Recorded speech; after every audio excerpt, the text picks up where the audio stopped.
Witam was serdecznie w kolejnym odcinku. Zanim przeniesiemy się z powrotem do sklepu z marihuaną, mam dla was kilka słów o poprzednim filmiku. Otóż przeczytałem wszystkie wasze komentarze i co mnie ucieszyło, to że dostałem od was cały wachlarz opinii na temat marihuany. Od jednej skrajności do drugiej. Od ludzi nazywających marihuanę, cytuję, zniewalającym człowieka pioruństwem, aż do ludzi, którzy mieli do mnie pretensje, że w ogóle śmiałem ją nazwać narkotykiem. Tak na marginesie, z definicji narkotykiem jest każda substancja o działaniu uzależniającym, która wpływa na układ nerwowy, czyli alkohol, nikotyna, a nawet kawa to również narkotyki. W każdym razie ucieszyła mnie ta różnorodność waszych opinii, bo oznacza to, że punkt widzenia, jaki przedstawiłem w tym ostatnim filmiku, zaskoczył część z was, albo wzbudził kontrowersje. Były też komentarze, że ten filmik był niepotrzebny, albo niepasujący do mojego kanału, co trochę mnie zaskoczyło, bo owszem, jest to kanał głównie o podróżach, o moim życiu w Los Angeles, trochę też o przemyśle filmowym, ale patrząc wstecz na moje filmiki, wydaje mi się, że stał się on też trochę kanałem o różnych punktach widzenia, o odkrywaniu Ameryki i różnic między naszą a amerykańską kulturą. Więc robiąc taki filmik o marihuanie, robię go z czystej fascynacji tą właśnie różnicą w podejściu Kalifornijczyków do marihuany. I jedyne co mam nadzieję nim osiągnąć, to zarazić was tą fascynacją i dać wam inny punkt widzenia. Tak samo jak 2 odcinki temu próbowałem zarazić was fascynacją do fotografii analogowej. A więc nie przeciągając, w tym odcinku wracamy do momentu, w którym byłem oprowadzany po sklepie z marihuaną przez Lauren, jego właścicielkę. Lauren w pewnym momencie otworzyła ukryte wejście do pomieszczenia, które okazało się miejscem do prywatnych spotkań i konsultacji, gdzie na chwilę usiedliśmy i miałem okazję zadać jej kilka nurtujących mnie pytań. Sama historia tego, jak Lauren trafiła do przemysłu marihuanowego i otworzyła własny sklep, okazała się super ciekawa. Z góry przepraszam za roztrzęsioną i krzywo trzymaną kamerę, ale wywiad był strasznie spontaniczny, ja nie miałem ze sobą statywu i skupiałem się głównie na samej rozmowie i utrzymywaniu kontaktu wzrokowego, a nie na porządnym kadrowaniu. W każdym razie przenosimy się do naszej rozmowy.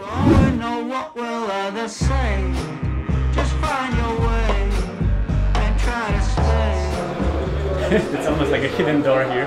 It is a hidden door. It is a hidden door. Wow. Okay. What is this area usually used for? So this is like our private shopping area slash lounge. So we created it to, if people wanted to have like a private shopper experience or we use it for events, like meet and greet events. Right now, we're having like a gift bag day on the weekend, so these are just things that are here temporarily for the promotion that we're having, but otherwise we have a lot of products on display, so someone could come in here and like get one-on-one service and have a relaxing experience with a bud tender. Great. Okay, so this place isn't just a one store, right? This is a couple stores that you actually own, right? We have four stores, right? 4 stores, so you could actually call it a chain of cannabis stores, right? would you say that in Los Angeles or in California in general, those are mostly chain stores, or are they mostly like single businesses, single-owned stores? In the LA area, they still are mostly single-owned stores because a lot of the businesses have been around here for many, many years because it was legal medicinally since 96, I think, and so there's so many different, you know, a couple hundred at least that existed before it became legal for recreational use, and a lot of those have just stayed open, but there are companies that now have acquired some of those licenses and opened multiple locations. So there's several companies that have multiple stores, but it's still here dominated by individual ones. I think in newer markets, like in other parts of California, once new places open up, it tends to be like all the established brands like Cookies or Stizzy or I don't know, Sweet Flower, MedMen that expand into those new places, but in LA it's kind of nice. We still have a lot of individual stores. But firstly, I'm super curious, how did you even start in this business?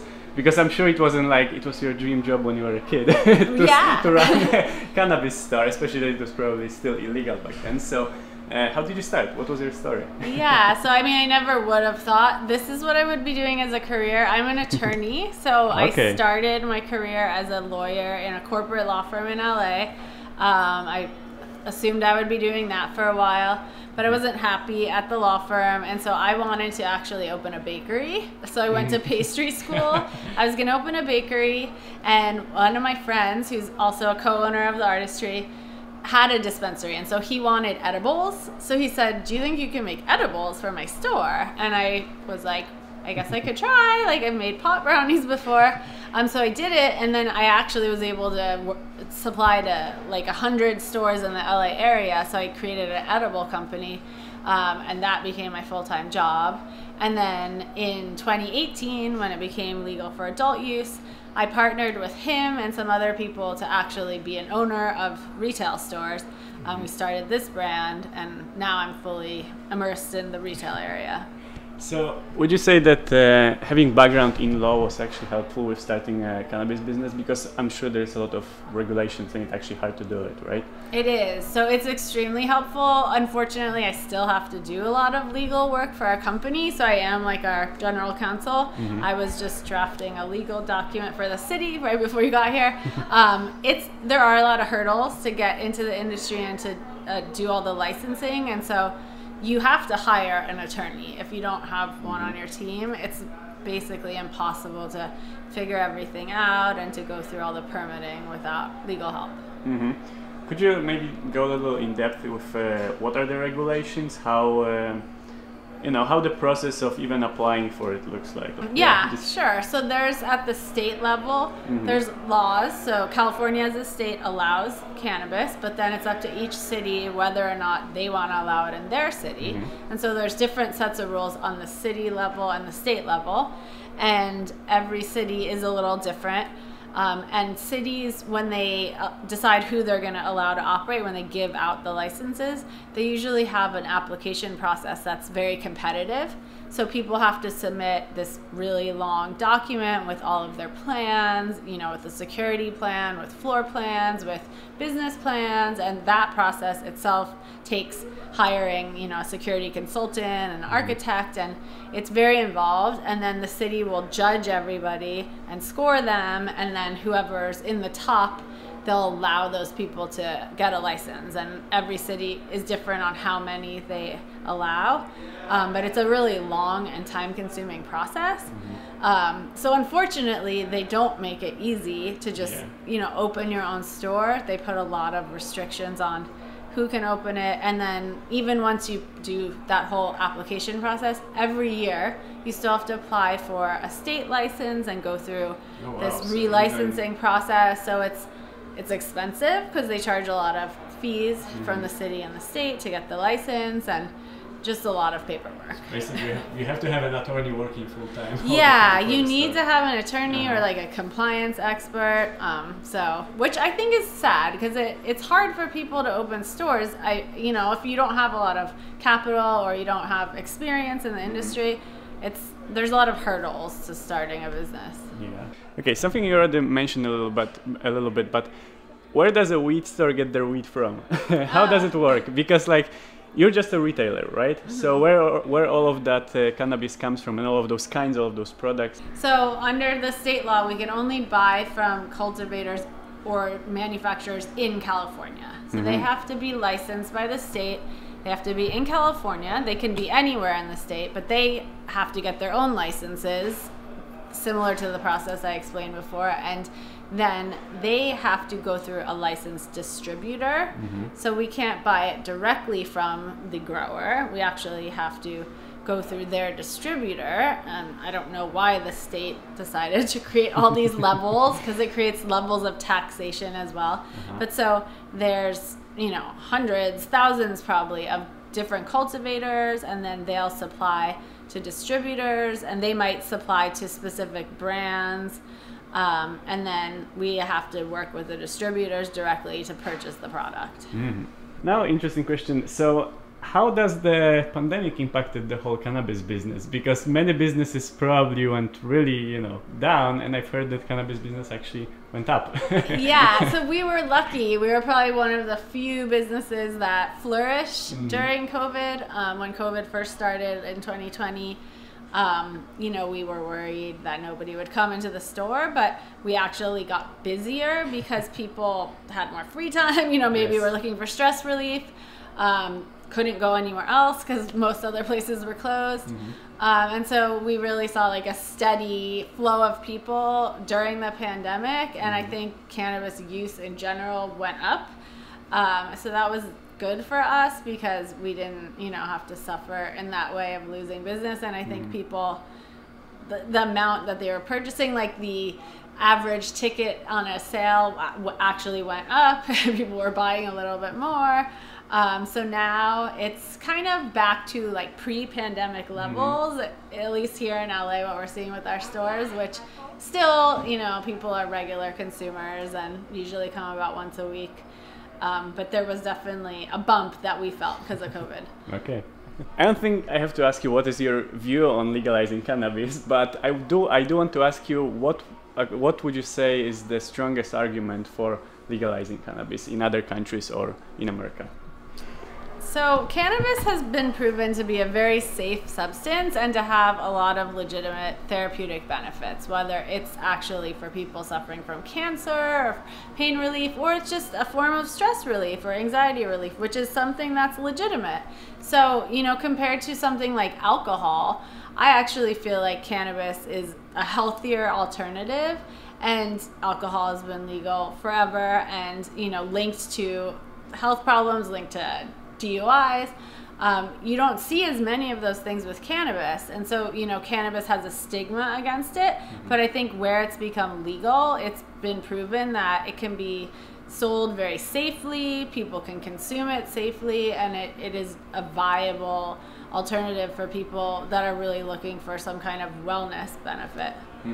But also now hearing about all of those regulations and how it's all, you know, made to sell it safe, made to distribute it safe, I feel like it also, you know, cannabis is there anyway. So I guess making it legal and actually controlling it, I think also helps the country, helps the society with actually fighting against, you know, illegal distribution of marijuana, which is not checked, not regulated, right? Yeah, exactly what you said. Yeah. People are using it anyway, right? So they're never going to prohibit it. So if a government can control what products are sold so that they have to be tested, so you know that they're safe and you know what the dose is, if they can control it for taxation purposes, which is good for them, maybe bad for us, but they can tax it so they can, you know, they're not getting any tax money from illegal black market sales. They can regulate who's allowed to sell it, where it's being sold. Things like we have to have security guards on site, so they're really promoting the safety of it. So what you said is correct. If they can regulate it, then they can make it much safer for everybody and just better products for people. It can be so much more than just going into a shop and buying a joint or something. Like, look at what we've done. We have this art space.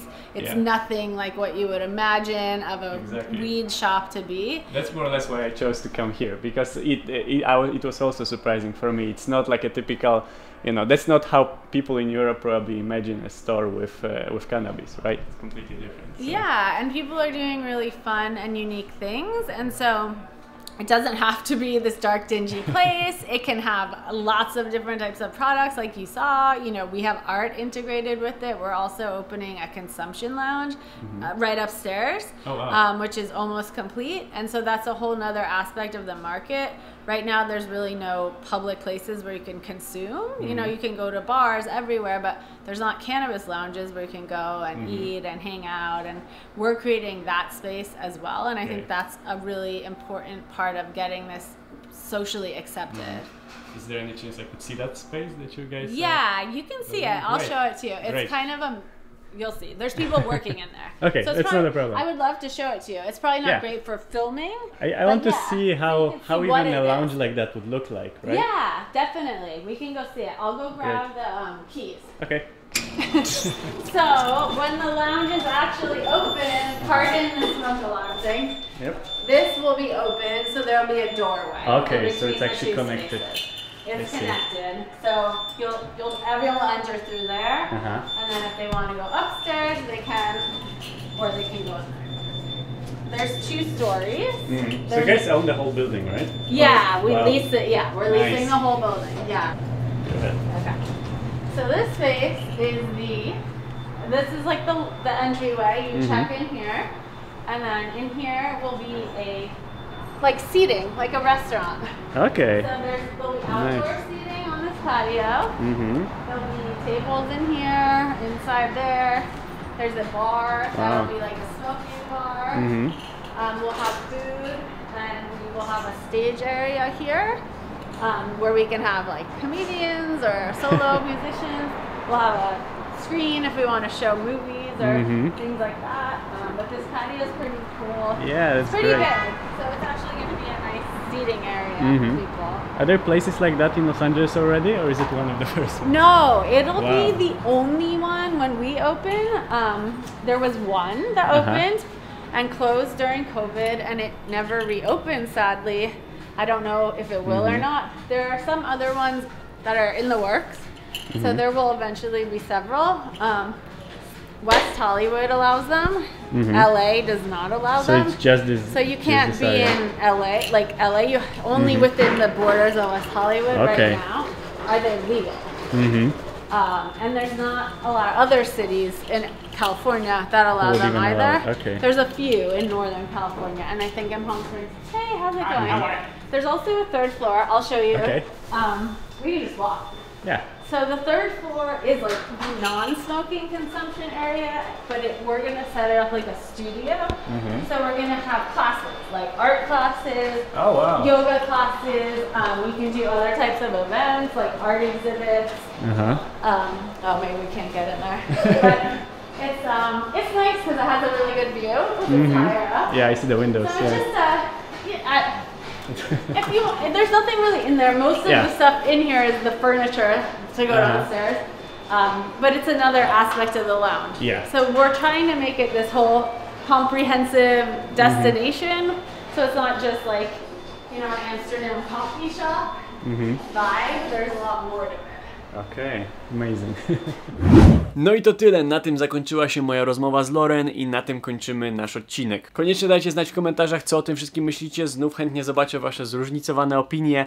A dla tych, którzy zaniepokojeni byli tym, czy odpowiednio zajmę się moim drzewkiem marihuany, owszem, ma się ono bardzo dobrze, dostaje pełno słońca i jak widzicie w ciągu tych niecałych 2 tygodni praktycznie podwoiło swoją wielkość. Rośnie bardzo szybko. Także to tyle, kończymy z tematem marihuany i widzimy się w moim kolejnym odcinku. Do zobaczenia.